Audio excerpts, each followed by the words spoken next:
Are you hoping to visit Europe in 2023? If so, this video is for you. My name is McKenna, I'm with the Nomadic Network. We help you travel better, cheaper, and longer, and I'm going to share with you our Central Europe itinerary. Days 1 through 3 will be spent in Prague. It's one of the most amazing cities in the whole world. I'm obsessed with it. On day 1, you'll meet the group, have an orientation, meet the tour guide. He'll be able to answer any of your questions. While in Prague over the next 3 days, you'll be able to do a variety of amazing activities. These activities include a historic walking tour, a street art tour, a visit to Prague Castle, which is the largest medieval castle in the world, and of course free time so that you can explore at your own pace.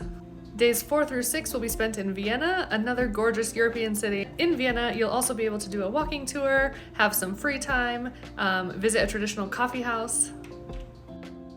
And one of the coolest activities is that you'll be able to do a wine tour by bike.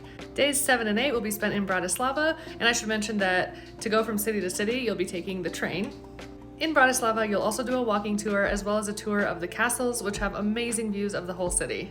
Another awesome activity you can do here is a very picturesque boat ride down the river. Days 9 through 12 will be spent in the absolutely stunning city of Budapest. While there, you'll have the chance to do a lot of exploring and a lot of activities, including a walking tour, some guided tours, and even visit the famous ruined bars at night. And it wouldn't be a trip to Budapest without a visit to these famous thermal baths. And on the last night, there will be a farewell dinner, which is always really sad, but it's so nice to share these experiences with a group and be able to reminisce and meet up later on other travels. The Nomadic Network has a lot of group trips planned for this year, including this Central Europe itinerary, so be sure to check that out and drop your questions in the comments. Don't forget to follow for more travel tips.